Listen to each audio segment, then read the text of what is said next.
Welcome to Warsaw. In this video, I'll be taking you through everything you need to know about visiting Poland's capital, including the best places to stay, how to travel around the city, and how much everything costs.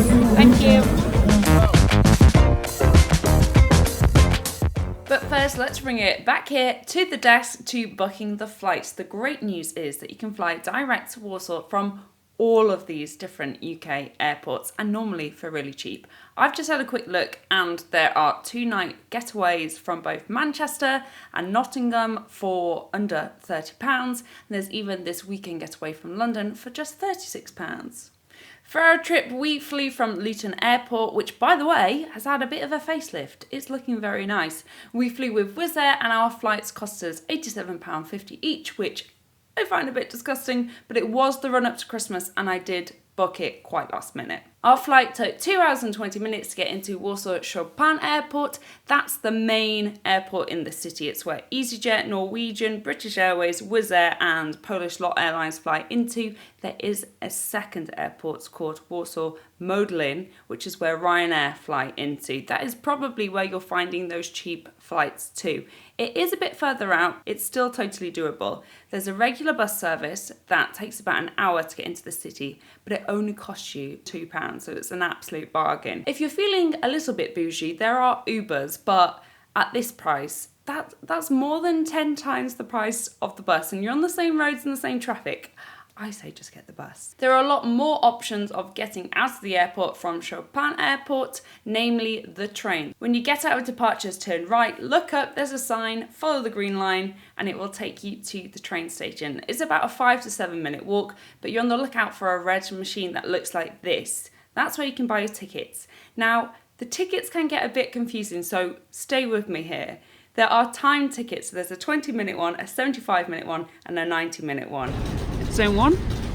Airport is Zone 1. If you are going into the centre, your journey is going to be between probably 20 and 25 minutes. So if you know you're going to stop beforehand, get the cheaper one. But if you don't want to worry about it, just get the 75-minute one. We're talking about 18p difference here.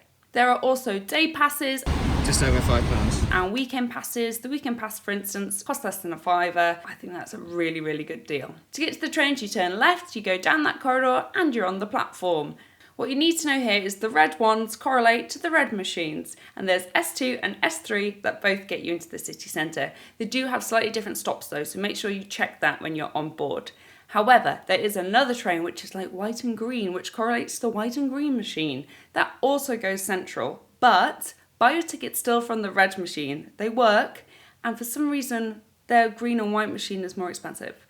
So yeah, basically, always buy your tickets from the red machines. It's cheaper. The same tickets are used on the bus, the tram and the metro throughout Warsaw. There is actually a bus terminal at the airport. Yes, it is a bit slower than the train. It takes about 35 minutes. However, they are closer to departures. They are a bit more frequent, every 10 to 15 minutes versus the 15 to 20 for the train. And also there is a night service. The train runs from 6 a.m. to 11:30 at night. Also, 100% of buses in Warsaw are accessible. So nice one, Warsaw. Our flight was massively delayed and we had evening plans, so we actually ended up getting an Uber. So if you want to get an Uber, don't go outside on arrivals because that's where the official taxi rank is. Go upstairs on the escalator and you can get an Uber from departures. We were travelling in rush hour, so it took about 35 minutes. God, it would have been quicker getting the train, wouldn't it? The things you learn after. But it cost £5.40. I think that if you were travelling outside of rush hour, it would take around 18 minutes and cost you about £4. Once you're in the city, the tram is a brilliant way to get around, especially using those 20-minute tickets. We used it to get out to the district of Praga. We actually used Google just to see where we should go. However, there is a brilliant Polish website and app that you can use, and you can even buy your tickets on the app and have them on your phone ready. So if you're someone who likes to plan ahead, that may be the best way for you. Next, accommodation. The good news is that Warsaw is very, very affordable. We stayed at the 4-star Hotel Indigo. I booked our hotel during a Black Friday sale, so I got it for this much. However, Booking.com shows me now that you can actually get a room for yourself from around £81. So we saved a little, but not that much. We paid for one of the smallest rooms in the hotel, so it was quite cosy. However, everything was fresh, clean, the amenities spot on. I mean, there was a USB plug next to the bed, so what more could you possibly ask for?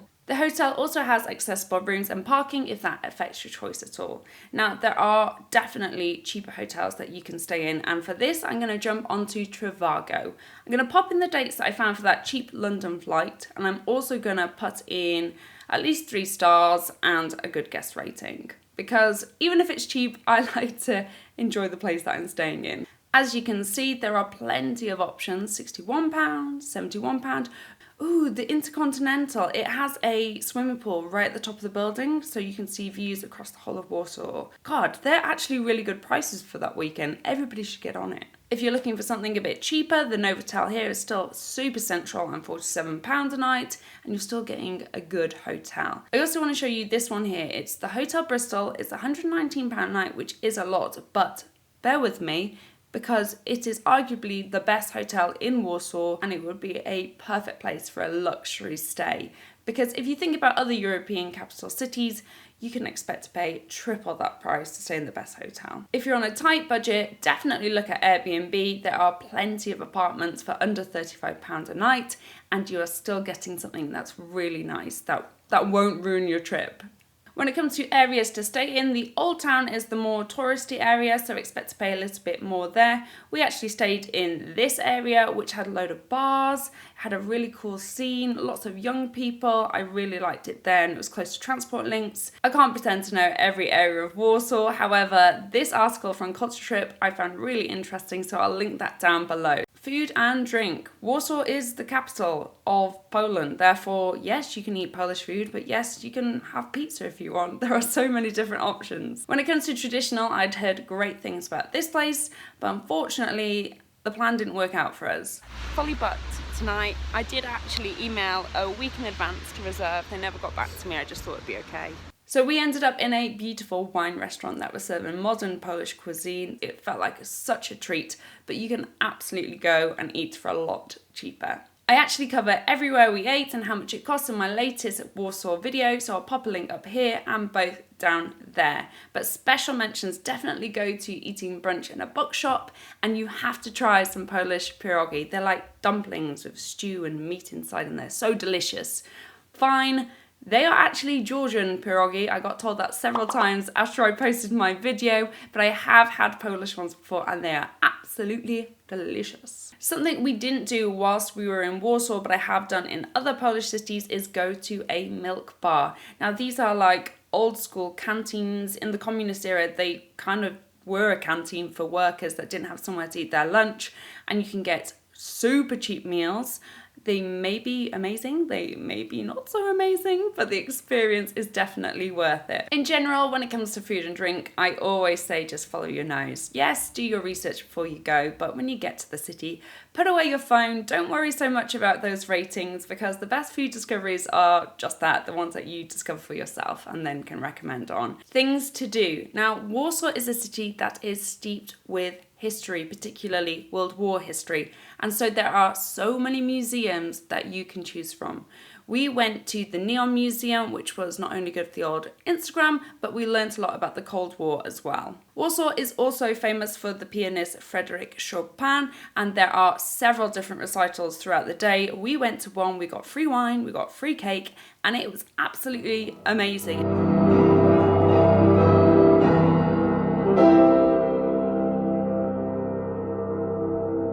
Felt so sophisticated and cultured and like a grown-up. We did also try going to the park. The weather was lousy. I look like Poe. However, I imagine in the sunshine that it's absolutely amazing. To be honest, my favourite thing when I'm on holiday is wandering around, taking in the architecture and stopping off for a wine or a beer every 30 minutes. And Warsaw is definitely a city that you can do that in. I wanted to quickly mention the Christmas market. We had mulled wine for £2, the traditional hot dogs, there was an ice rink, there were a few stalls. It was a lovely complimentary addition to our trip. However, It is quite small, and I probably wouldn't go there just to get into the festive spirit, especially when the ice rink wouldn't play any Christmas songs. In fact, it was playing Samantha Mumba. Smash that like button for Mumba though. Let's talk money. When we were in Warsaw, £1 was 5 zloty. The pound's a bit weaker now, and I wonder why that is. Compared to the UK, it is definitely an affordable destination. I find it tough when you say the word cheap, because I understand that for the Polish people living there, it doesn't feel cheap. But from somebody travelling from London, being used to those capital prices, yeah, we got a lot for our money. I think it would be an amazing place to go to if you wanted to treat yourself, or maybe treat someone to a holiday getaway and not feel like you're constantly checking the pennies. On the flip side, you could absolutely nail it for £10, £15 a day. So if you are on a super tight budget, it's also an absolute shout. As for should I get money out, should I just put stuff on a card? It's a capital. You can pay for most things on card. I think the only cash that we used were at the Christmas markets. Safety. I genuinely only just thought to put this in. I thought it was worth saying that we felt really, really safe when we were in Warsaw. We were travelling as a couple, so that might change things a little. It is a capital, so keep your phone on you, don't leave stuff out, all the basics, but we felt very safe. Temperature. So we went to Warsaw in December and I got totally carried away, bought long johns, a thermal top. It ended up being 6 degrees and I sweated my little face off. Based on averages, it can go down to -5 and it can go all the way to 24 in the summer. I don't know. That to me kind of feels very similar to UK temperatures. So maybe use that as a basis for what you should wear. The last thing I want to talk about is the language. You are in a capital city and therefore there are plenty of English speakers to help you out. Yes, there will be some people who only speak Polish, but you can totally get by. However, please just try and learn a little bit of Polish. I think it shows a lot to the people who live there that you're giving it a go. Here's a little nugget for you. Dziękuję is thank you, so I use that a lot. Also, sorry for obviously saying that so terribly. Right, that is it. Enough babbling from me. I hope that you have learnt something. If so, please do give it a thumbs up and a comment.